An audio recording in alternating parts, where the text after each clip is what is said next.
प्रशासकीय पहिली आवृत्ती. भारतीय पददलितांचे एकमेव नेते, आधुनिक युगातील बौद्ध धम्म प्रवर्तक, लोकशाही व समतेचे महान प्रणेते व पीपल्स एज्युकेशन सोसायटीचे संस्थापक परम पूज्य डॉक्टर बाबासाहेब आंबेडकर यांचा अंतिम इंग्रजी ग्रंथ द बुद्धा अँड हिज धम्मा याचा मराठी अनुवाद बाबासाहेबांनी केलेल्या धर्मचक्र प्रवर्तनानंतर सुमारे 1 तपानंतर प्रसिद्ध करताना आम्हास अत्यंत आनंद होत आहे. बाबासाहेबांच्या या महान इंग्रजी ग्रंथातील विचारांची जाणीव महाराष्ट्रीय जनतेस व्हावी म्हणून त्या ग्रंथाचा मराठी अनुवाद पीपल्स एज्युकेशन सोसायटीच्या सिद्धार्थ प्रकाशनातर्फे प्रकाशित करण्याचे सोसायटीने गेल्या काही वर्षापासून ठरविले होते. तो संकल्प आज पुरा होत आहे, याबद्दल समाधान वाटते. दी बुद्ध अँड हिज धम्म हा मूळ इंग्रजी ग्रंथ 1957 साली प्रसिद्ध केल्यावर त्या ग्रंथाची हिंदी आवृत्ती पीपल्स एज्युकेशन सोसायटीने 1961 मध्ये प्रसिद्ध केली. हिंदी आवृत्ती हिंदी भाषेतील सुप्रसिद्ध लेखक व विद्वान बौद्ध भिक्खू भदंत आनंद कौसलायन यांनी तयार केली व ती अलाहाबाद येथील संमेलन प्रेसमध्ये छापून सोसायटीच्या सिद्धार्थ प्रकाशनातर्फे प्रसिद्ध करण्यात आली. इंग्रजी व हिंदी या दोन्ही आवृत्तींच्या प्रती संपल्या असून त्यासाठी सारखी मागणी होत आहे. या मागणीनुसार आम्ही इंग्रजी ग्रंथाची दुसरी आवृत्ती लवकरच प्रसिद्ध करणार आहोत. डॉक्टर बाबासाहेबांनी नागपूर येथे अशोक विजयादशमीच्या शुभमुहूर्तावर दिनांक 14 ऑक्टोबर 1956 रोजी भगवान बुद्धांच्या धम्माची जाहीररित्या दीक्षा घेतली व त्या ठिकाणी उपस्थित असलेल्या सुमारे 5 लाख अनुयायांना या धम्माची दीक्षा दिली. या दिवसापासून व पुढे बाबासाहेबांच्या महापरिनिर्वाणानंतरही महाराष्ट्रात बौद्ध धम्म दीक्षेचे अनेक समारंभ झाले व महाराष्ट्रातील बाबासाहेबांची अनुयायी असलेली अस्पृश्य जनता बुद्धानुयायी झाली. त्यामुळे बाबासाहेबांच्या इंग्रजी ग्रंथात कथन केलेले भगवान बुद्धांच्या धम्माचे ज्ञान लाभावे म्हणून सर्व महाराष्ट्रीय बौद्धजन उत्कंठित झाले व त्यांनी या ग्रंथाचे मराठी भाषांतर प्रसिद्ध करण्याची जोरदार मागणी केली. दिनांक 28 व 29 नोव्हेंबर 1968 रोजी मुंबईत भरलेल्या अखिल भारतीय बौद्ध परिषदेत जाहीर केल्याप्रमाणे आज हा मराठी ग्रंथ प्रसिद्ध करण्यात आम्हाला यश लाभले आहे. मूळ इंग्रजी ग्रंथाचा हा मराठी अनुवाद औरंगाबाद येथील मिलिंद कला महाविद्यालयाचे विद्वान प्राचार्य मनोहर भी चिटणीस, मुंबईतील सिद्धार्थ महाविद्यालयाचे ग्रंथपाल व मराठीतील एक नामवंत साहित्यिक श्री शशांक रेघे व पीपल्स एज्युकेशन सोसायटीचे कार्यवाह आणि दलित व बौद्ध समाजातील एक लेखक श्री कृ. भी. तथा घनश्याम तळवटकर या तिघांनी मोठ्या परिश्रमपूर्वक तयार केला आहे. वरील तीनही अनुवादक डॉक्टर बाबासाहेबांचे निकटवर्ती असून ते डॉक्टर बाबासाहेबांच्या विचारांचे निष्ठावंत अभ्यासक आहेत. बाबासाहेबांच्या अनेक इंग्रजी ग्रंथांच्या कामी प्राध्यापक चिटणीस यांनी जसे सहाय्य केले तसेच द बुद्धा अँड हिज धम्मा लिहिला जात असताना ते बाबासाहेबांच्या सन्निध असताना त्यांच्या विचारांचा जवळून परिचय करून घेण्याचीही त्यांना संधी लाभली आहे. श्री रेघे यांच्यावर उपरोक्त इंग्रजी ग्रंथ छापून घेण्याची सर्व जबाबदारी बाबासाहेबांनी सोपविली होती आणि मुद्रिते तपासणे व बाबासाहेबांच्या मार्गदर्शनाप्रमाणे मजकूर छापून घेणे इत्यादी कामे त्यांनी केली. श्री तळवटकर तर विद्यार्थी दशेपासून बाबासाहेबांच्या विचारांचे एक जिज्ञासू अभ्यासक म्हणून बाबासाहेबांच्या सान्निध्यात असल्यामुळे बाबासाहेबांच्या विचारांचे त्यांना आकलन आहे. वरील तीनही अनुवादक मराठी भाषेतील तज्ज्ञ व्यक्ती असल्यामुळे त्यांनी तयार केलेला मराठी अनुवाद वाचकास निश्चित आवडेल अशी आमची खात्री आहे. सोपविलेली कामगिरी यशस्वीरित्या पार पाडल्याबद्दल या तिन्ही अनुवादकास आम्ही धन्यवाद देतो व त्यांचे आभार मानतो. ही मराठी आवृत्ती तयार होत असताना तिची मुद्रिते तपासण्याचे जिकिरीचे काम डॉक्टर बाबासाहेब आंबेडकरांचे एक जुने सहकारी, बाबासाहेबांनी सुरू केलेल्या बहिष्कृत भारत, समता, जनता व प्रबुद्ध भारत या साप्ताहिकांचे व भारतीय बौद्ध महासभेच्या धर्मयान मासिकाचे माजी कार्यकारी संपादक श्री भा. र. कद्रेकर यांनी पार पाडले. याबद्दल त्यांचे व मुद्रणप्रत स्वाच्या अक्षरात लिहून दिल्याबद्दल सोसायटीचे एक सेवक श्री M.D. कदम यांचे आम्ही आभारी आहोत.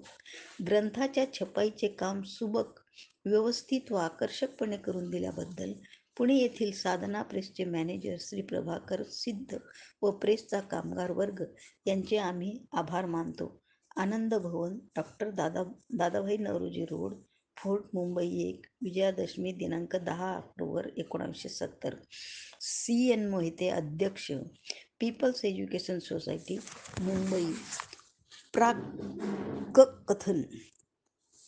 भारतातील नव्हेच तर जगातील बौद्ध धर्मीय तसेच विदेशातील काही दार्शनिक व धर्मपीठाचार्य यांनी सातत्याने केलेल्या आग्रहास्तव बुद्ध आणि त्यांचा धम्म या ग्रंथाचे द्वितीय संस्करण आम्ही सहर्ष प्रसिद्ध करीत आहोत. डॉक्टर आंबेडकरांचा इंग्रजी ग्रंथ द बुद्धा अँड हिज धम्मा 1956 साली त्यांच्या परिनिर्वाणानंतर जवळजवळ वर्षभरातच आम्ही प्रकाशित केला. दृढ वैचारिक अधिष्ठान लाभलेला, धम्माचे नव्या दृष्टीने समीक्षण करणारा हा अनन्यसाधारण ग्रंथ ख्रिश्चनांचे जसे बायबल तसा भारतीय बौद्धांचा जणू पवित्र ग्रंथच बनला.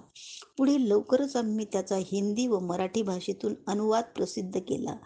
या त्रिविध प्रकाशनांचा नवागत बौद्धांना अलभ्य लाभ झाला.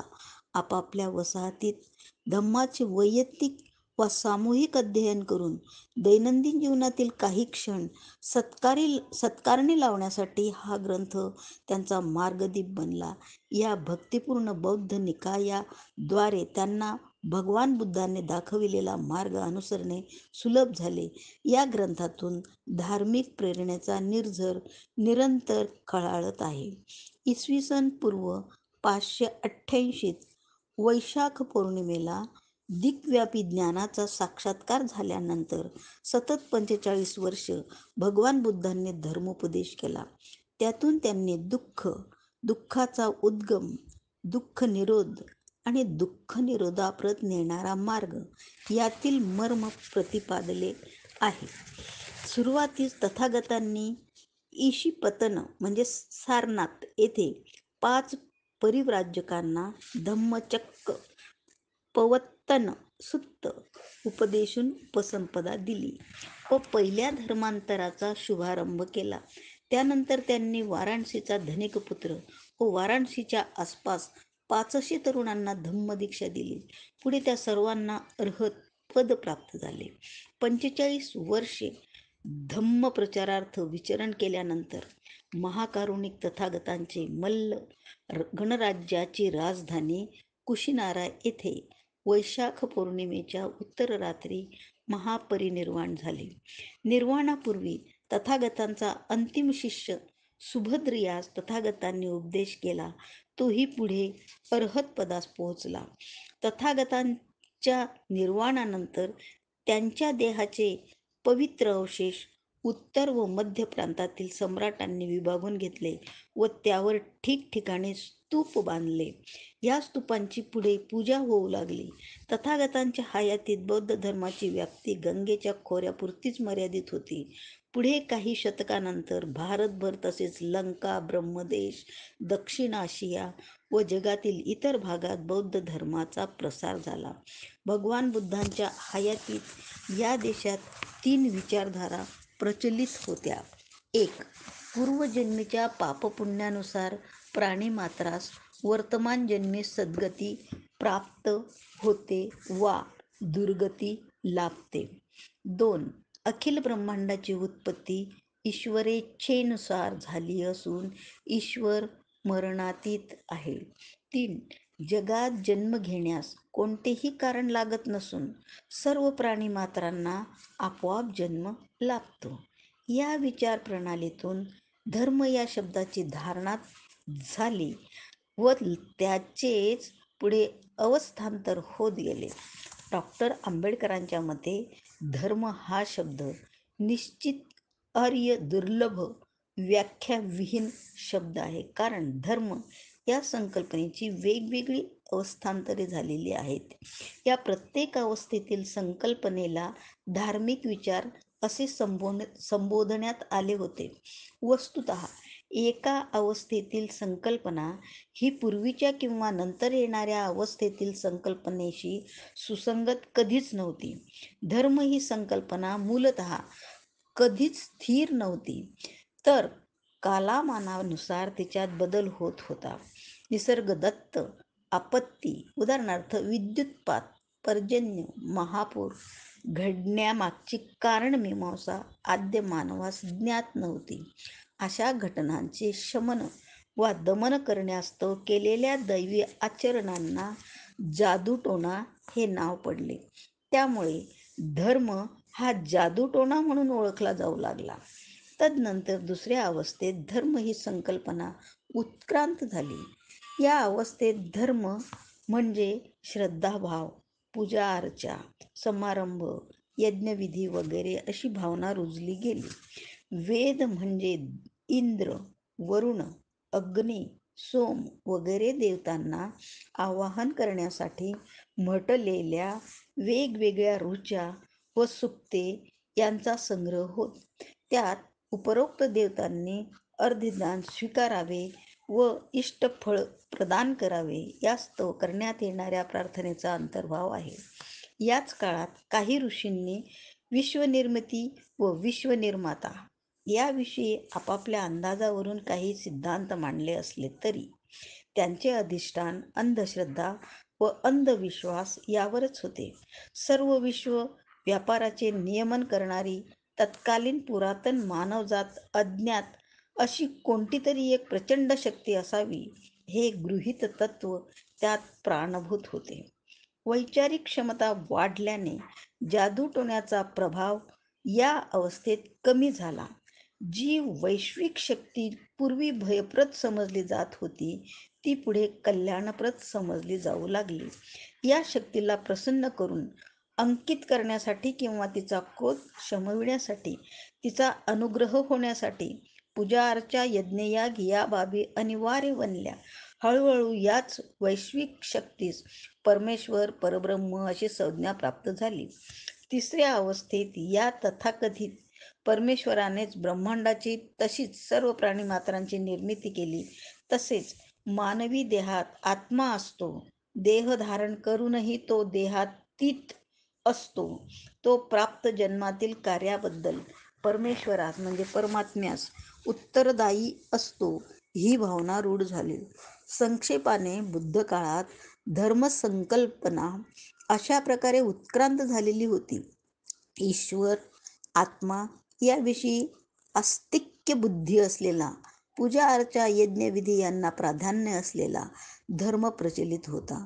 वेद, श्रुती, स्मृती, पुराणे ही पूर्वापार कल्पनेची ऐतिहासिक निर्मिती होती. भगवान बुद्धांना अभिप्रेत असलेला धम्म आणि त्या काळी प्रचलित असलेला केला तथा कथित धर्म यात मूलभूत महदंतर आहे. भगवान बुद्धांचा धम्म हा तर्कशुद्ध शक्यतेवर अधिष्ठित आहे. विद्येची सुस्पष्टता आणि अविद्येची दुष्टता बौद्ध धर्माखेरीज इतर कोणत्याही धर्मात इतक्या ठामपणे सांगितलेली नाही. जीवनातील दुःखाची परंपरा इतर कोणत्याही धर्मात इतक्या ठामपणे सांगितलेली नाही. जीवनातील दुःखाची परंपरा कामाश्रव, भावाश्रव, अविद्याश्रव, आश्रव म्हणजे मल यातून निर्माण झालेली आहे. कोणत्याही बाह्य साधन शुचितेशिवाय केवळ आत्मशुद्धीने निर्वाण प्राप्ती होते ही तथागतांची शिकवणूक. त्यांनी आत्मनिर्भरतेचे व आत्मशक्तीचे खरेखुरे मूल्यमापन केले. त्यामुळेच त्यांचा धर्म उदात्त व श्रेष्ठ आहे.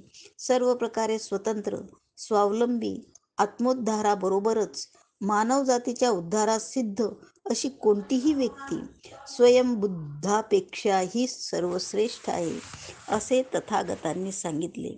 भविष्योद्भव बुद्धाला स्वतःपेक्षा श्रेष्ठ मानल्यामुळे तथागतांचे व्यक्तिमत्व थिटे वाटत नाही, उलट ते ज्ञान आणि करुणा यांच्या अत्युच्च शिखरावर विराजमान झालेले दिसते.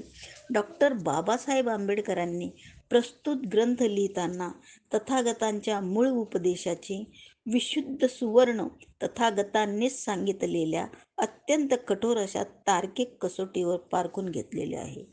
भगवान बुद्धांच्या मूळ उपदेशात काळाच्या ओघात ब्राह्मणी धर्माची भेसळ तर झाली नाही ना, याचे अन्वेषण करण्यासाठी काही निकष आहेत.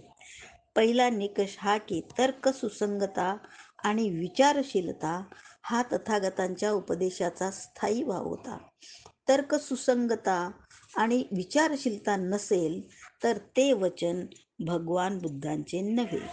दुसरा निकष हा की जे बहुजन हिताय बहुजन सुखाय नव्हते त्यावर तथागतांनी लवमात्र विचार विमर्श केलेला नव्हता.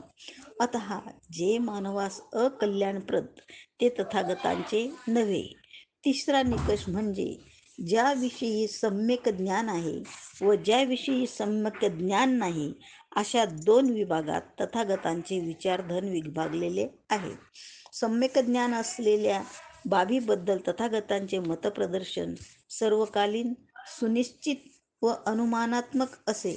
सम्यक ज्ञान नसेल तर त्यांचे मतप्रदर्शन तत्कालीन व जुजबी असे. प्रस्तुत ग्रंथात डॉक्टर बाबासाहेब आंबेडकरांनी हंस क्षीर न्यायासाठी या 3 निकषांचा दक्षतापूर्वक अवलंब केला आहे. इसवी पूर्व 483 कुशिनारा येथे तथागतांच्या निर्वाणाच्या वेळी त्यांचे ज्येष्ठ शिष्य सारिपुत्त व मोग्गलान हे जिवंत नव्हते. तथागतांच्या निर्वाणानंतर प्रथम धर्मसंगीती आयुष्यमान महाकाश्यपाच्या संघनायकत्वाखाली राजगृह येथे भरली होती. त्या काळी लिपीचा शोध लागला नव्हता, त्यामुळे बुद्धवचने त्यांच्या शिष्यांनी कंठस्थ केली होती. त्यात न्यूनाधिक बदल होणे असंभवनीय होते.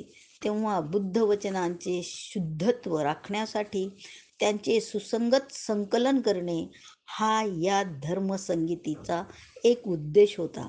तसेच सुभद्रादी काही भिक्षू बौद्ध आचारधर्माचे काटेकोर पालन करीत नव्हते, आचारधर्मात शिथिलता आणीत होते, त्यास प्रतिबंध करणे हा दुसरा उद्देश. त्यासाठी उपालीने विनय व आनंदाने धम्माचा पुनरुच्चार केला. तथागतांच्या निर्वाणास पुरी 100 वर्षे होतात न होतात तोच भिक्षुसंघ परिशुद्ध व निर्मळ स्थविरवादाच्या आचरणापासून परावृत्त होऊ लागला. वज्जीपुत्तक भिक्षूंनी स्थविरवादात पदरच्या 10 सोयीस्कर सुधारणा करून त्यानुसार आचरणास प्रारंभ केला. 1. शुंगातून लवण बाळगणे. ग्रामांतर करून दुसऱ्यांदा भोजन करणे. भोजनोत्तर सायंकाळी अधमुरे दही यथेच्छ प्राशन करणे. ज्यात अजून कैफ उतरला नाही असे मद्य प्राशन करणे. बिनकाठाचा गालिचा म्हणजे आसन बाळगणे. सोन्या चांदीचे दान स्वीकारणे. विहारात पाक्षिक धर्म सभा घेऊन इतरांच्या संमतीशिवाय स्वतःच निर्णय घेणे. या नियमबाह्य वर्तनाला प्रतिबंध करण्यासाठी आयुष्यमान यश याने द्वितीय धर्मसंगीती बोलावली. तिचे संघनायकत्व स्थविर सब्बकामी यांनी केले. या संगीतीसाठी वैशाली येथे 700 भिक्षू उपस्थित राहिले. त्यांनी एकमुखाने वज्जीपुत्त सुभद्राच्या 10 थेरवादविरोधी कृत्यांचा निषेध केला. या संगीतीस प्रतिशह देण्यास्तव पुरोगामी 10,000 भिक्षूंनी स्वतःची वेगळी अशी महासांघिक संगीती बोलावली. परिणामतः भिक्षू संघातील मतभेद पराकोटीत जाऊन भिक्षू संघात अनेक तट पडले. महायान पंथ हा त्यातील एक भाग होय. पुढे बौद्ध सम्राट अशोक यांच्या आश्रयाखाली मोगलीपुत्त तिस्स यांनी तृतीय धर्मसंगीती बोलावली. ती फक्त कट्टर थेरवाद्यापुरतीच मर्यादित होती. तृतीय संगतीनंतर बौद्ध धर्माचा प्रसार भारतभर तसेच लंका, ब्रह्मदेश आणि ईशान्य आशियातील देशात झाला. अशोकाने आपला पुत्र महेंद्र यास धर्मप्रचारार्थ लंकेस पाठवून थेरवादाच्या ईशान्य आशियातील स्थलांतराची मुहूर्तमेढ रोवली. थेरवादासच पुढे हीनयान असे नामाभिधान प्राप्त झाले. नंतर आणखीन एक म्हणजे चतुर्थ धर्मसंगीती इसवी सन 106 मध्ये लंकेमध्ये भरली. त्यावेळेपर्यंत लिपीचा शोध लागला नव्हता. संगीतीने मौखिक बौद्ध वचने संकलित करून त्यांना प्रथमच भूर्जपत्रावर लिपिबद्ध केले. संपूर्ण बुद्ध वचने सुत्त, विनय व अभिधम्म या त्रिपिटकातून संग्रहित केली आहेत. इसवी सन पूर्व 450 ते इसवी सन पूर्व 350 या कालखंडात हीनयान परिशुद्ध स्वरूपात अस्तित्वात होता. अत्याधिक लोकप्रियता मिळण्यासाठी स्मृती, पुराणे आदी हिंदू धर्मग्रंथातील आचार विचार स्वीकारून इसवी सन पूर्व 100 नंतर महायानी पंथाचा विकास होऊ लागला. मानव हाच केंद्रबिंदू मानून त्याच्या भोवती परिभ्रमण करणारी तथागतांची शिकवणूक अंधविश्वास व अंधश्रद्धा यांचा निषेध करणारी व विचारशीलतेला प्राधान्य देणारी असल्याने ब्राह्मण धर्म व बौद्ध धर्म यात संघर्ष होणे अपरिहार्य होते. बौद्ध धर्माने ब्राह्मण धर्माचा पायाच मुळी खिळखिळा केला. परंतु पहिल्या शतकानंतर बौद्ध धर्मास ओहोटी लागल्याचे पाहताच ब्राह्मणांकडून त्यांचा छळ होऊ लागला व ब्राह्मण धर्माने आपली गमावलेली प्रतिष्ठा पुन्हा प्रस्थापित केली. कामरूपच्या भास्कर वर्माने नालंदा विद्यापीठ उद्ध्वस्त करण्याची धमकी दिली. ब्राह्मणांचा वादविवादात पराजय केला म्हणून नागार्जुन शिष्य आर्यदेव यांची हत्या केली गेली. साशंकाने कुशीनगरच्या बौद्ध भिक्षूंवर बहिष्कार टाकला. गयेच्या बोधी वृक्षाचे समूळ उच्चाटन करून त्याचा अवशिष्ट भाग जाळून टाकला व त्या ठिकाणी शिवाची प्रस्थापना केली. बौद्ध धर्माला शेवटचा धक्का पाल राजांच्या आमदानीत मगध येथे बसला. 10च्या शतकातील मुसलमानांच्या आक्रमणाने तर वज्राघातच केला. सम्राट अशोकाच्या नंतर वायव्य भारताने ग्रीक आक्रमकापुढे शरणागती स्वीकारली. ग्रीकांमध्ये धार्मिक मतभेद होते. भिक्षू नागसेन यांच्याशी झालेल्या ऐतिहासिक प्रश्नोत्तरानंतर ग्रीक राजा मिलिंद बौद्ध बनला. नंतर कुशाणांनी ग्रीकांवर विजय मिळवला. भारतात येण्यापूर्वीच कुशाणांची बौद्ध धर्माशी ओळख झाली होती. एवढेच नव्हे तर त्यांच्यापैकी काही सामर्थ्यवान राजे बौद्ध होते. इसवी सन 78 मध्ये कुशाण व सम्राट कनिष्क यास बौद्ध धर्माविषयी सुरुवातीस सहानुभूती नव्हती, पण नंतर तो बौद्ध बनला. त्यानेच बौद्ध भिक्षूंची परिषद बोलावली होती. ती चतुर्थ धर्मसंगीती म्हणून ओळखली जाते, परंतु थेरवाद्यांनी तिला महत्त्व दिले नाही. या परिषदेचे आयोजन महासंघाकडून न होता काहीशा पुरोगामी अशा सर्वास्तिवादियांकडून झालेले असतानाही महायान पंथाच्या दृष्टीने ती महत्त्वपूर्ण होती.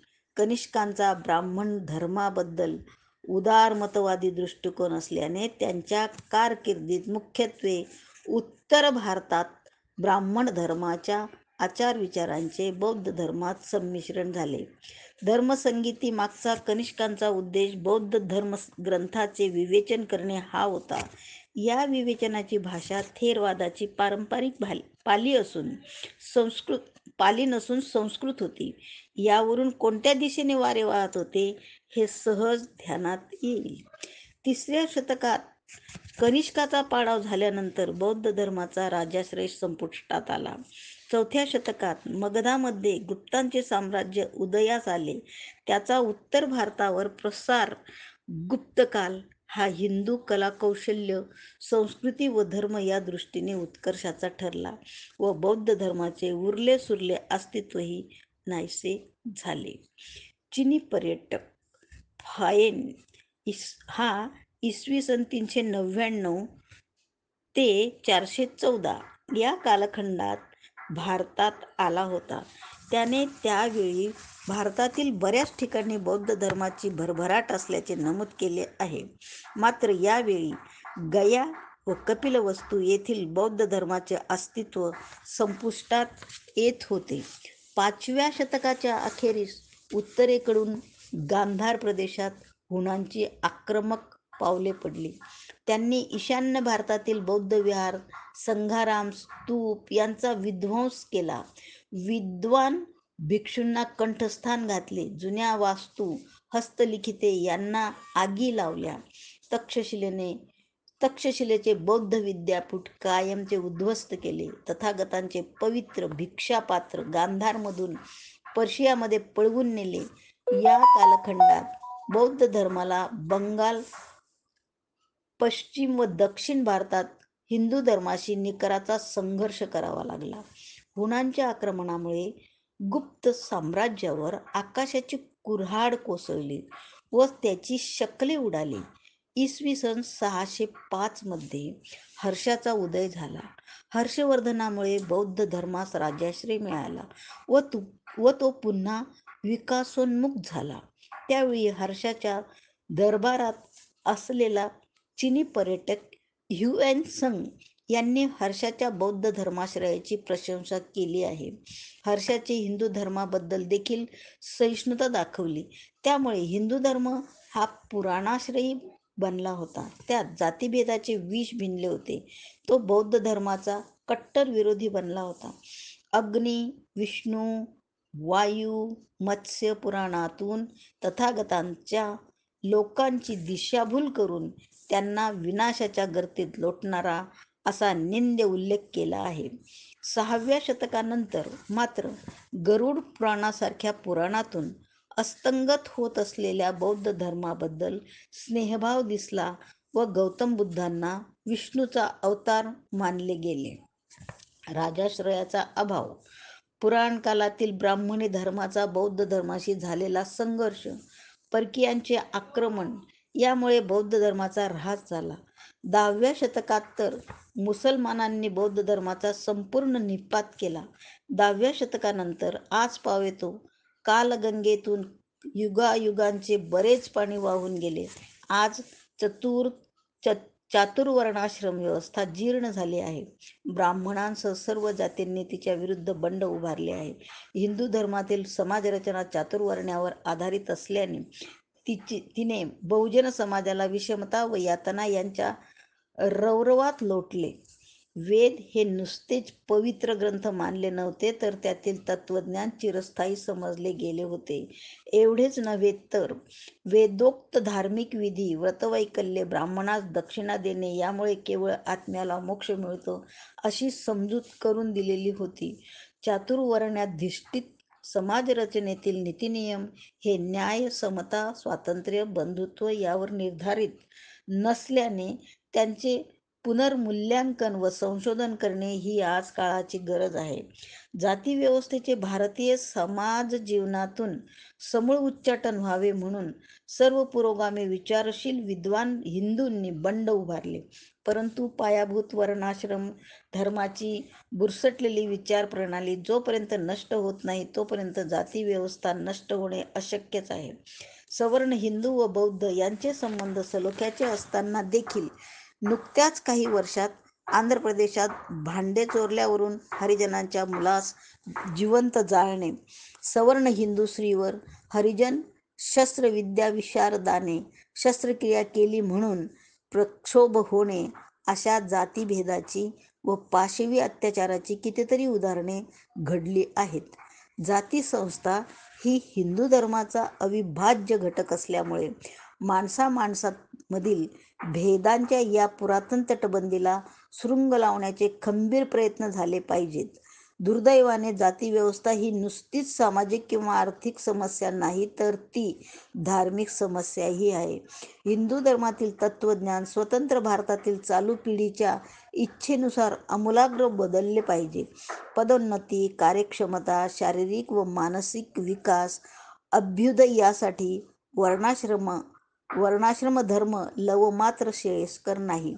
मानवाचा सर्वांगीण विकास करून घेण्यासाठी उचित संधी प्राप्त करण्यात त्यांची अवहेलना होते. परिणामतः नैराश्य व दुर्बलता यामुळे त्यांचा आत्मघात होता कामा नये. ह्यासाठी जुन्या घातकी वेदातील विचारसरणीस गाढून शाश्वत प्रेम सहिष्णुता यावर आधारलेल्या नव्या युगातील नव्या वेदांची निर्मिती होणे अत्यावश्यक आहे. पिढ्यानपिढ्या सत्ता संपत्तीच्या उपभोगास वंचित झालेल्या पददलित शोषित उपेक्षित समाजाचा उत्कर्ष होण्यासाठी सर्वाभूती समता न्याय व स्वातंत्र्य यांचा पुरस्कार केला पाहिजे. नव्या युगधर्मात स्वतःला श्रेष्ठ समजणाऱ्या वर्गाच्या हितापेक्षा सर्व मानवांचे हित व विश्वकल्याण याची तरतूद व्हावी या दृष्टीने हिंदू धर्मातच काही सुधारणा व्हावी म्हणून सुधारकांनी केलेले प्रयत्न काही नवीन म्हणता येणार नाहीत. अशा प्रकारच्या प्रयत्नशील हालचाली गत इतिहासातही झालेल्या आहेत. वेद अपौरुषीय आहेत हे मत उपनिषदांना ग्राह्य नव्हते. ब्राह्मणी तत्वज्ञानास विरोध करणारे 62 वाद जुन्या काळात अस्तित्वात होते. उदाहरणार्थ अक्रियवाद, नित्यवाद, अच्छेदवाद, अन्योन्यवाद, विक्षेपवाद, चातुर्वर्णाश्रमवारवाद वगैरे अंधश्रद्धा व अंधविश्वास यांना मोठमाती देऊन मानव हा केंद्रबिंदू मानून त्याच्या उद्धारासाठी समता व न्यायबुद्धी यावर आधारित अशा नव्या युगधर्मात हिंदू धर्माची परिणिती होणे इष्ट होते, परंतु तसे झाले नाही. हिंदू धर्मात काही सुधारणा होईल म्हणून अहर्निश शरीराचा कण मुख्यत्वे झिजवूनही जेव्हा पदरी घोर निराशाच पडली, तेव्हा डॉक्टर बाबासाहेब आंबेडकरांनी मी हिंदू धर्मात जन्मलो पण हिंदू धर्मात मरणार नाही अशी प्रतिज्ञा केली. अस्पृश्यांच्या उद्धाराचा निर्वाणीचा मार्ग म्हणून 1956च्या विजयादशमीच्या सुमुहूर्तावर डॉक्टर बाबासाहेब आंबेडकरांनी नागपूर येथे आपल्या लाखो अनुयायांसह लोकशाही तत्वावर आधारलेल्या बौद्ध धर्माचा स्वीकार केला. साक्षात तथागतांची पावन वाणीच या पुण्यभूमीत पुन्हा एकदा दिशातून दुमदुमली. भारतात दुसऱ्यांदा धर्मचक्र प्रवर्तन झाले. शतकानुशतके विस्मरण झालेल्या तथागतांच्या नावांचा जयघोष महाराष्ट्र तसेच पंजाब, उत्तर प्रदेश वगैरे प्रांतातील खेड्यापाड्यातून डॉक्टर बाबासाहेब आंबेडकरांच्या अनुयायांच्या कोटी कोटी मुखातून निनादू लागला. 1956च्या ऐतिहासिक धर्मदीक्षेच्या वेळी डॉक्टर बाबासाहेब आंबेडकरांनी उच्चारवाणी सांगितले होते की अस्पृश्यांच्या सर्वांगीण उन्नतीसाठी हिंदू धर्म त्यांना कोणतीही संधी देत नाही, कारण त्याचा पायाच मुळी विषमता आहे. उलट बौद्ध धर्माचे अधिष्ठान प्रज्ञा, करुणा व मैत्री यावर आधारित आहे. बुद्धा अँड हिज धम्मा या ग्रंथाचा समारोप करताना डॉक्टर बाबासाहेब आंबेडकरांनी बौद्ध धर्माचा प्रसार खेड्यापाड्यातून करण्याची सर्व बौद्ध बांधवांनी शपथ घ्यावी असे आवाहन केले आहे. परमपूज्य डॉक्टर बाबासाहेबांचे हे महान स्वप्न त्यांनी दुर्दम्य निष्ठा, सातत्य, प्रयत्नशीलता यांच्या बळावर निस्संदेह समूर्त केले असते. परंतु दुर्दैवाने धर्मदीक्षेनंतर अवघ्या 2 महिन्यात 6 डिसेंबर 1956 रोजी परमपूज्य डॉक्टर बाबासाहेब आंबेडकर सर्वांस सोडून गेले. बाबासाहेब गेले, परंतु त्यांची ऊर्जस्वल प्रेरणा मागे आहे ना. तेव्हा आपल्या महान नेत्याची महत्वाकांक्षा पूर्ण करण्यासाठी या क्षणापासून बद्धपरिकर होणे हे आपण सर्वांचे पवित्र कर्तव्य आहे. शेवटी महाकवी रवींद्रनाथ टागोरांच्या स्वरात आपण आपलाही स्वर मिसळून बुद्धांना म्हणूया. दिशांच्या कंठातून घुमद्या एक वार तुमचे पवित्र नाव, ज्या नावाने तुमची जन्मभूमीच नव्हे तर साऱ्या विश्वातील भूमी पावन झाली आहे. Anand Bhavan, doctor Dadabhai Naoroji Road, Fort Mumbai 1, न्यायमूर्ती R. भोळे, अध्यक्ष पीपल्स एज्युकेशन सोसायटी मुंबई. 7व्या आवृत्तीच्या निमित्ताने डॉक्टर बाबासाहेब आंबेडकर यांचा दि बुद्ध आणि हिज धम्म या इंग्रजी ग्रंथाच्या मराठी अनुवादाची ही 7वी आवृत्ती वाचकांच्या हाती देताना आम्हाला अत्यानंद होत आहे. हा मूळ इंग्रजी ग्रंथ पीपल्स एज्युकेशन सोसायटीच्या सिद्धार्थ प्रकाशनातर्फे 1957 साली प्रकाशित करण्यात आला. त्याची दुसरी आवृत्ती 1974 मध्ये, तिसरी आवृत्ती 1984 मध्ये प्रकाशित झाली. 1961 साली त्याचा हिंदी अनुवाद प्रकाशित करण्यात आला. हा हिंदी अनुवाद जागतिक कीर्तीचे बौद्ध भिक्खू डॉक्टर भदंत आनंद कौसल्यायन यांनी केला आहे. त्यांच्या ही 3 आवृत्त्या आजवर प्रकाशित झाल्या आहेत. भदंत आनंद कौसल्यायन यांनीच तयार केलेला या ग्रंथाचा गुरुमुखी म्हणजे पंजाबी अनुवादही संस्थेने प्रकाशित केला. या ग्रंथाचा मराठी अनुवाद दिवंगत प्राचार्य म. भी. चिटणीस, सिद्धार्थ महाविद्यालयाचे माजी ग्रंथपाल श्री शा. शं. रेगे व मी केला असून त्याची पहिली आवृत्ती 1970 साली प्रकाशित झाली. या मराठी अनुवादाची आज ही 7वी आवृत्ती प्रकाशित होत आहे.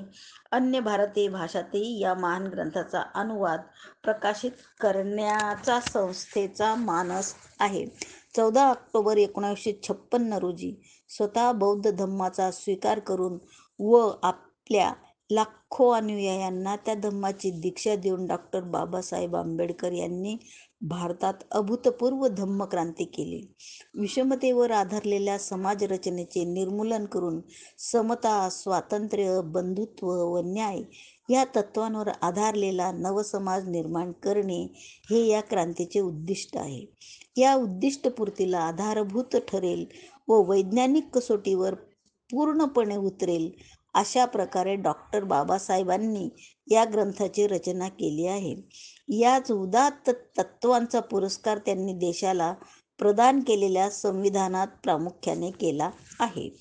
याकरिता डॉक्टर बाबासाहेबांनी पाली त्रिपिटक यांची इंग्रजी भाषांतरे, टीका व विवेचने, बौद्ध धम्मासंबंधी इंग्रजीतील उपलब्ध ग्रंथ तसेच भगवान बुद्धांची संस्कृत, मराठी, हिंदी व इंग्रजी चरित्रे यांचा दीर्घकाळ सखोल अभ्यास केला.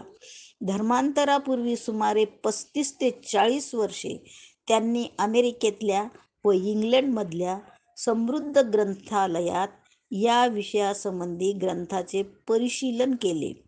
राजगृहातल्या व नंतरच्या दिल्लीतल्या त्यांच्या ग्रंथसंग्रहातील विपुल ग्रंथांवरून त्यांची बौद्ध धर्मावरील नितांत श्रद्धा व व्यासंग याची प्रत्यंतर येते. अशा प्रकारे सतत मनन व चिंतन करून आपल्या प्रखर बुद्धिवादाने विज्ञानयुगाला अनुरूप अशी भगवान बुद्धांच्या चरित्राची व बौद्ध तत्त्वज्ञानाची मांडणी त्यांनी या ग्रंथात केली आहे. मार्क्स व बुद्धाच्या विचारांचा तौलनिक अभ्यास करून बुद्ध की कार्ल मार्क्स या काठमांडू येथील आपल्या ऐतिहासिक भाषणात बुद्धांचा विचार हा चिरकाळ टिकणार आहे असे आग्रही प्रतिपादन त्यांनी केले. म्हणूनच मानवी कल्याणासाठी नैतिक मूल्यांवर समाजाची जडणघडण करू पाहणाऱ्या केवळ भारतातीलच नव्हे तर जगातील मानव समूहाला डॉक्टर बाबासाहेब आंबेडकर यांचे हे विचार दीपस्तंभासारखे सतत मार्गदर्शक ठरतील यात संदेह नाही. डॉक्टर बाबासाहेब आंबेडकर यांनी आपल्या प्रकृती स्वास्थ्याचीही तमा न बाळगता हे जे युगप्रवर्तक कार्य केले त्याबद्दल कृतज्ञतापूर्वक त्यांच्यापुढे आम्ही नतमस्तक होतो. या 7व्या मराठी आवृत्तीच्या छपाईचे काम उत्कृष्टपणे केल्याबद्दल बुक सेंटर चे श्री साठे व कर्मचारी वर्ग यांचे आम्ही आभारी आहोत. घनश्याम तळवटकर, अध्यक्ष, पीपल्स एज्युकेशन सोसायटी. 38वा प्रजासत्ताक दिन 26 जानेवारी 1988. 10व्या आवृत्तीच्या निमित्ताने आपल्या पीपल्स एज्युकेशन सोसायटीच्या वतीने भारतरत्न बोधिसत्व डॉक्टर बाबासाहेब आंबेडकर यांनी इंग्रजीत लिहिलेल्या द बुद्ध अँड हिज धम्म या मौलिक ग्रंथाच्या मराठी अनुवादाची 10वी आवृत्ती प्रकाशित करताना मला अत्यानंद होत आहे. डॉक्टर बाबासाहेबांनी आपल्या कुशाग्र बुद्धिमत्तेने विज्ञानावर आधारित बुद्धांच्या तत्त्वज्ञानाचा सामान्यातल्या सामान्यांना संपूर्ण त्रिपिटकाचा साररूपाने ह्या ग्रंथाद्वारे परिचय करून दिलेला आहे. त्यामुळे सर्व बौद्ध धर्मी यांच्या दृष्टीने हा एक पवित्र धम्मग्रंथ असा मानला जातो. जग हे धम्मराज्य बनवणे ही आपली आकांक्षा सार्थ करण्यासाठी त्यांनी या ग्रंथ इंग्रजीतून लिहून धम्माच्या व्यापक प्रसाराचे पहिले पाऊल टाकले. आपल्या जनतेने या धम्माचा अंगीकार करावा, त्यासाठी भारतीय भाषात त्याचा अनुवाद प्रकाशित करण्याचा त्यांचा संकल्प त्यांच्या अकाली परिनिर्वाणाने अपूर्ण राहिला. त्यांनी स्थापन केलेल्या पीपल्स एज्युकेशन सोसायटीने त्यांचे हे उर्वरित कार्य कर्तव्यबुद्धीने पूर्ण केले. आत्तापर्यंत ह्या ग्रंथाचे मराठी, हिंदी व पंजाबी अनुवाद प्रकाशित झाले असून तामिळ, तेलुगू व कानडी अनुवाद मार्गस्थ आहेत. आजच्या जागतिक सत्ता स्पर्धेच्या अस्थिर वातावरणात सर्वत्र स्वार्थ, दुष्टावा आणि असहिष्णुता ह्या दुर्गुणांचा प्रभाव वाढत चाललेला दिसतो.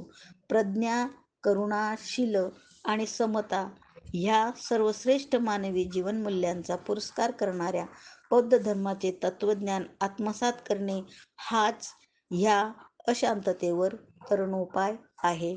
भवतु मंगलम. एप्रिल 1995. डॉक्टर SP गायकवाड, अध्यक्ष, पीपल्स एज्युकेशन सोसायटी.